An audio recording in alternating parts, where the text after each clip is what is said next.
પાડીએ છીએ ને લેટ્સ ગો.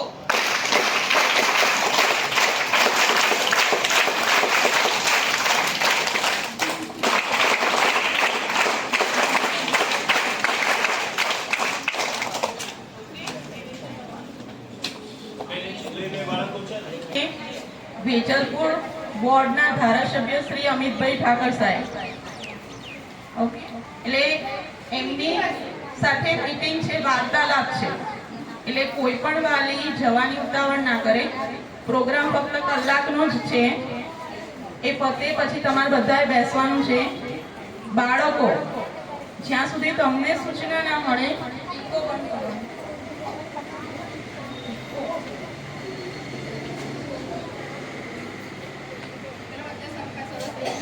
જ્યાં સુધી તમને સૂચના ના મળે ત્યાં સુધી તમારે અહીંયાથી ઊભું નથી થવાનું.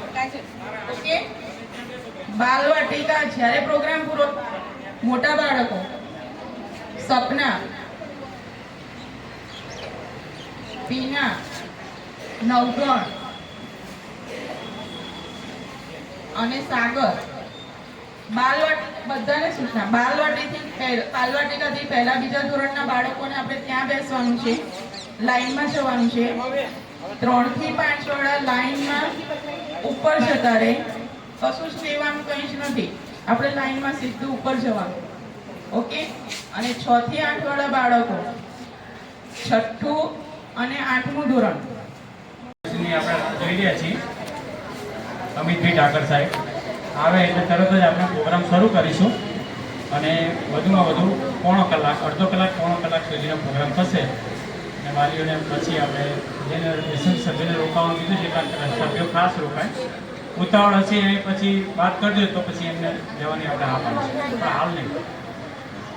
બીજું, અમારા આમંત્રણને માન આપીને વાલીઓ ઉપસ્થિત રહ્યા એ બદલ વાલીનો આભાર માનીએ છીએ. ખાસ અત્યારે આટલા બધા વાલીઓ ઉપસ્થિત છે તો મારે બે શબ્દો કહેવાનો મોકો છે એટલે મેં કીધું લાવો તો હું જ વાત કરું થોડી વાર. આ સ્કૂલ બાબતે કોઈ પણ તમને તકલીફ જણાય તો મને કહેવાનું. પહેલાં બાળકને કોઈ તકલીફ હોય તો એના ટીચરને કહે, ટીચરથી ના પતે તો મને કહે બાળક, એ રીતનું શીખવાડજો. વાલીઓને કોઈ પણ તકલીફ હોય તો મને સીધા વાત કરી શકશો. આપણે આ સ્કૂલને બેસ્ટ બનાવવા માટે પ્રયત્ન કરીએ છીએ. વધુમાં વધુ વિદ્યાર્થીની સંખ્યા આપણે થાય એવો પ્રયત્ન કરીએ. આપણે 200 આજુબાજુ આપણી સંખ્યા રહે છે સ્કૂલની, આપણે એને હજુ વધારે આગળ લઈ જવી. ખાલી સંખ્યા નથી વધારવી પણ ક્વોલિટી પણ આપણે રાખવાની. એટલે એ બાબતે આપણે બધા સહિયારો પ્રયાસ કરીએ, સાથે મળીને કામ કરીએ તો કંઈ અશક્ય નથી. તમે વાલી તરીકે એક કામ કરવાનું કે બાળકને 7 વાગે કહું છું, આમ તો 7:20નો સમય, 7 વાગે એટલા માટે કે કોઈ પણ માણસને આપણે કીધું હોય કે 8 વાગે આવજો એટલે 8:30 જ આવે, એવું આપણે આમ જનરલી ટેવ પડી ગઈ. એટલે આપણે એમ કહીએ કે બાળકોને 7 વાગે મોકલી દેવા એટલે 7 વાગેના 7:15 થઈ જાય તો વાંધો નહીં. 7:20 થાય એટલે આપણી પ્રાર્થના શરૂ થઈ જાય દરરોજ નિયમિત. ક્યારેક કોઈ કામ હોય તો આપણે 10 મિનિટ મોડા પડે તો 7:30 થાય, બાકી 7:20 પ્રાર્થના શરૂ થઈ જાય. પ્રાર્થના તમને ખબર છે કે પ્રાર્થના એટલે એક જાતનું ભગવાનનું નામ જ થયું. આપણે ઘરે દીવાબત્તી કરીએ ને પ્રાર્થના, એમાં સરસ્વતી પોતાની પ્રાર્થના થાય કે જુદા જુદા ભગવાનની થાય. તો એનાથી બાળકનો સર્વાંગી વિકાસ થાય છે. બધા બાળકો એક સાથે અહીં બેઠા હોય પ્રાર્થનામાં, પછી એમાં જે હોશિયાર હોય એ બેઠા હોય અને નબળા હોય એ પણ બેઠા હોય. તો બીજા જે રજૂ કરે એ જોતા હોય, બધા એમાંથી શીખતા હોય. તો અહીંયા એને જોવા મળે બધું. આ પ્રોગ્રામ છે જેમ કે તો અહીંયા બાળકો રજૂ કરશે, વાલીઓ છે, બીજા બોલશે, એમને જાણવા મળે. પ્રાર્થનાનું આટલું મહત્વ છે. જે વસ્તુ એને વર્ગમાં નથી મળવાની એ પ્રાર્થનામાં મળવાની. બીજું આપણે જે કંઈ કામ હોય કે આયોજન હોય આપણું, એ આપણે પ્રાર્થનામાં જ કહેતા હોય કે ભાઈ આજે તમને 11 વાગે જવાની રજા આપશું, આવતીકાલે તમારા આ સ્પર્ધા છે, તમે આમાં ભાગ લેજો, આ વિષય છે, આટલું તૈયારી કરજો. એવું બધું આપણે પ્રાર્થનામાં સમજાવતા હોઈએ. તો બાળકો વધુમાં વધુ ભાગ લે એ મહત્વનું છે. નંબર તો 1, પહેલો, બીજો, ત્રીજો બહુ 10 નંબર સુધી આવે, પછી નંબર ના આવે. પણ ભાગ લેવો એ મહત્વની વસ્તુ છે. ભાગ લીધો હોય, આવડતું હોય તો ખૂબ આગળ જવાય. અમુક કદી ઊભા જ ના થયા હોય એને ઊભા કરીએ ને એટલે ધ્રુજવા માંડે, બોલી ના શકે. એ શબ્દ ના બોલી શકે. એનું કારણ શું કે કદી ભાગ ના લીધો.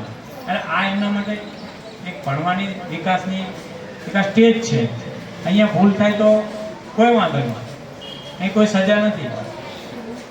ભૂલ તો થાય, દરેકની થાય, કામ કરે એની ભૂલ થાય, ભાગ લે એની ભૂલ થાય, પણ બાળકનો ઉત્સાહ વધારવાનો છે આપણે. ઘણા બધા બાળકો સારું કરે છે. મોસ્ટ ઓફ બાળકો હવે નિયમિત આવતા થઈ ગયા છે, ગણવેશમાં આવે છે, સરસ તૈયાર થઈને આવે છે. એવા 2-5 બાળકો બાકી રહી જાય તો ટીચર થોડું ધ્યાન આપીને એમને બાર ને બધું સરખું કરતા હોય છે. કારણ કે ઘણા એવું પણ 4-5 બાળકો એવા હોય છે કે સીધા ઉઠીને જ આવતા રહે છે. તો એ બાબતે વાલી કદાચ ટાઈમ નહીં હોય, વાલી એવું માન લઈએ આપણે કે કામ ધંધે જતા રહેતા હશે, બાળકો એકલા જાગીને આવતા રહેતા હશે. બાકી બાળકો નિયમિત હવે થયા છે તો 7 વાગે આવતા થઈ જાય એ તમારે ખાસ જોવાનું. 7 વાગે કોઈ ના આવે તો કંઈ નહીં, હું તો આવું જ છું. કારણ કે અમારો ટાઈમ પણ 7:10નો છે, પણ હું 7 વાગે આવી જાઉં છું. 10 મિનિટમાં બધા ટીચર 7 વાગે આવી જાય, 7:10 સુધીમાં બધા ટીચર આપણા રેગ્યુલર આવી જાય. એટલે બાળકની તમારે કોઈ ચિંતા નહીં કરવાની. અહીં દરવાજાની અંદર આવી જાય પછી અમે એને સાચવી લઈશું. લેવાવાની બાબતમાં પણ એક તમારી એક કાળજી લેવાની કે વહેલા લેવા નહીં આવવાનું. કામ હોય, કોઈ તકલીફ હોય, બહારગામ જવાનું હોય તો જ. બાકી વહેલા લઈ જઈને શું ફાયદો? અહીં રાખો, ટીચરની પાસે હશે તો કંઈક શીખશે, કંઈક ભણશે. તમારો અડધો કલાક બચાવવા માટે તમે વહેલા લઈ જાઓ ને, એટલે જે ભણાયેલું હોય એ એને રહી જાય. બાકી ઘણું એવું હોય કે છેલ્લે આવતું હોય. હવે દાખલા તરીકે કાલ શું કરવાનું છે એનું 12 વાગે ખબર.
મંચસ્થ મહેમાનોને વિનંતી કરું કે દીપ પ્રાગટ્યમાં જોડાઓ.